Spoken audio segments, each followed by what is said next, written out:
पंजाब सिंध गुजरात मराठा द्राविड उत्कल बंगा विंध्य हिमाचल यमुना गंगा उच्चल जलधि तरंगा तव शुभ नामे जागे तव शुभ आशीष मांगे गाहे तव जय गाथा जन गण मंगल नायक जय हे भारत भाग्य विधाता जय हे जय हे जय हे जय जय जय जय हे बाजू सत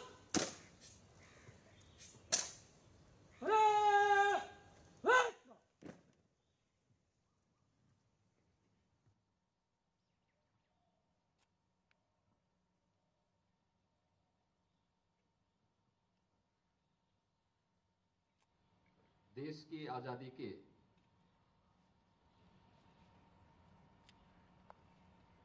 78वें स्वाधीनता दिवस के अवसर पर मैं पूरे प्रदेश वासियों को हृदय से बधाई देता हूं।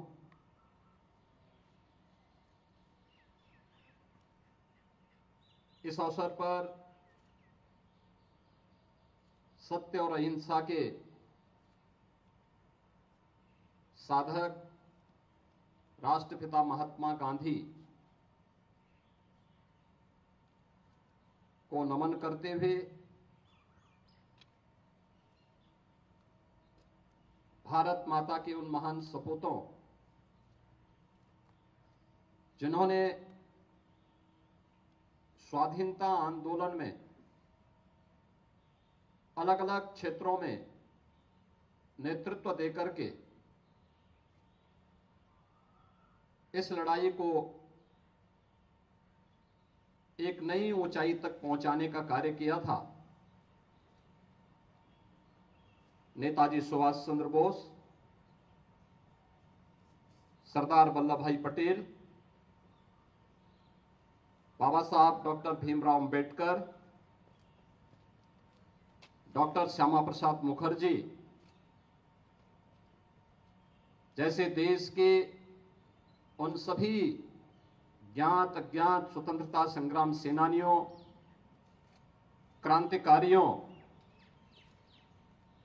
की स्मृतियों को नमन करते हुए उन्हें अपनी विनम्र श्रद्धांजलि अर्पित करता हूं।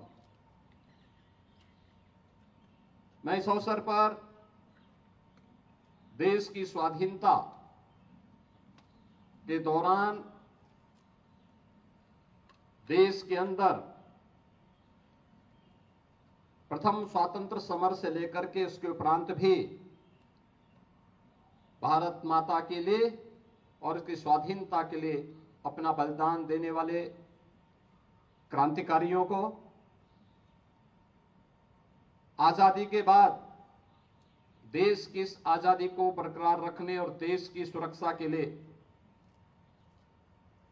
अपना बलिदान देने वाले वीर सपूतों को नमन करते हुए उन्हें विनम्र श्रद्धांजलि अर्पित करता हूं। हम सब जानते हैं कि आज से 77 वर्ष पूर्व यह देश आज ही के दिन स्वतंत्र हुआ था। सैकड़ों वर्षों की पराधीनता का वकालखंड अचानक एक दिन में नहीं आया। एक लंबे संघर्ष के उपरांत, लंबे आंदोलन के उपरांत यह दिन हम सबको प्राप्त हुआ। आज का यह दिवस हम सबके लिए आजादी के उन नायकों महानायकों के सपनों को साकार करने का संकल्प का दिवस है।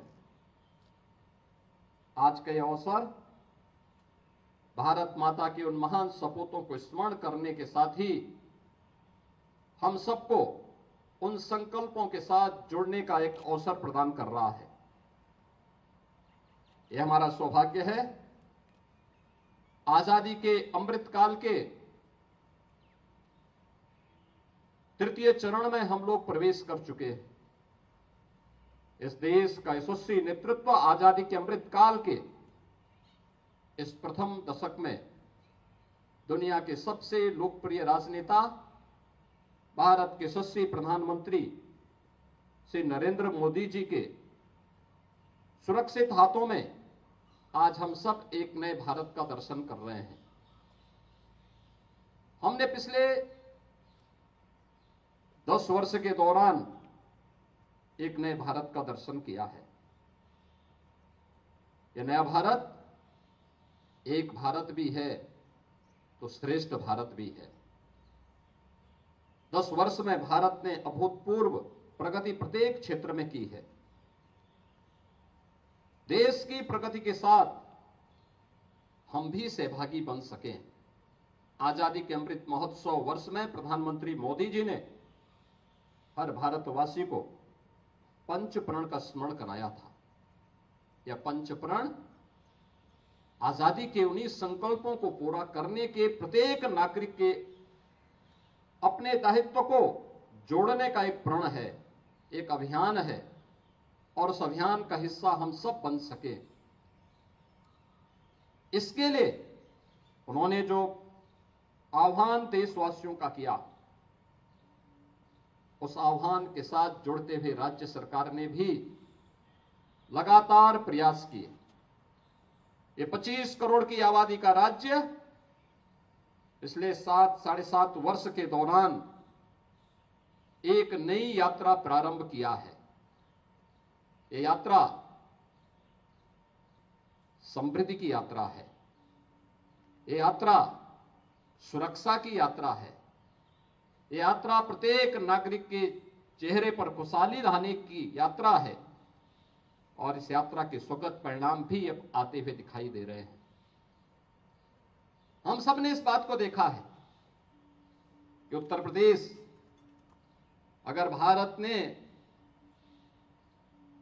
2014 से लेकर 2024 तक 10 वर्ष में 10वीं बड़ी अर्थव्यवस्था से आज दुनिया की 5वीं बड़ी अर्थव्यवस्था की एक यात्रा प्रारंभ की है, तो उत्तर प्रदेश ने 7 वर्ष के दौरान देश की 6ठी-7वीं अर्थव्यवस्था से आज देश की नंबर 2 अर्थव्यवस्था के रूप में अपना एक स्थान बनाया है। आज उत्तर प्रदेश देश की जीडीपी में 9.2% से अधिक का योगदान देकर के भारत के ग्रोथ इंजन बनने की दिशा में पूरी प्रतिबद्धता के साथ कार्य कर रहा है। इन 7 वर्षों में उत्तर प्रदेश ने सुरक्षा का एक मॉडल दिया। इन 7 वर्षों में उत्तर प्रदेश ने इंफ्रास्ट्रक्चर का एक मॉडल दिया। इन 7 वर्षों में उत्तर प्रदेश ने देश के सामने प्रधानमंत्री मोदी जी के संकल्पों को, देश की आजादी के नायकों के उन सपनों को साकार करते हुए आगे बढ़ने का जो संकल्प लिया, वह संकल्प आज साकार होते हुए दिखाई दे रहे हैं। और इसलिए जब हम आजादी के 78 में इस स्वाधीनता दिवस के आयोजन के साथ जुड़े हुए हैं, हम सबका दायित्व बनता है। जो पंच प्रण का संकल्प प्रधानमंत्री मोदी जी ने हम सबको दिलाया है, ये पंच प्रण के संकल्प में अंतिम संकल्प नागरिक कर्तव्य से है। हर नागरिक जो जिस क्षेत्र में काम कर रहा है, हम सुरक्षा के क्षेत्र में काम करने वाले लोग हैं, हमारा दायित्व सुरक्षा के उस गुरुतर दायित्व को पूरी ईमानदारी और प्रतिबद्धता के साथ लेकर के चलना है। हम उस फील्ड में अपना सर्वोच्च प्राथमिकता के साथ कार्य करें।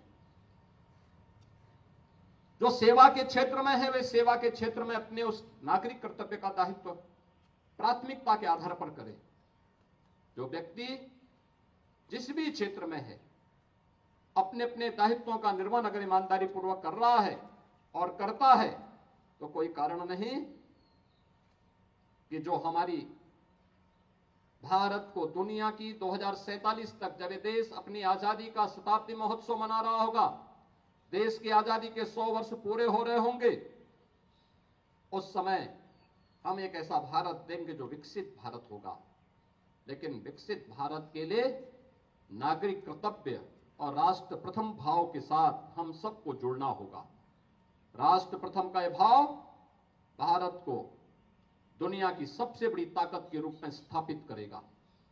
अपने व्यक्तिगत स्वार्थों से ऊपर उठ करके हमें अपने इस नागरिक कर्तव्य के साथ जुड़ते हुए राष्ट्र प्रथम के इस भाव के साथ हम आगे बढ़ेंगे तो दुनिया की कोई ताकत अब इस नए भारत के मार्ग में बाधा नहीं बन पाएगी।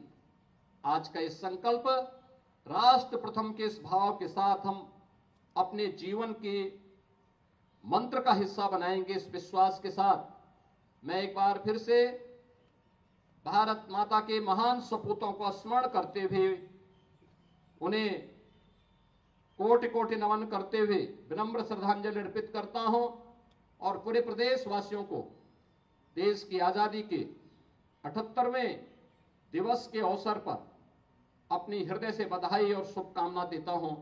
धन्यवाद। जय हिंद।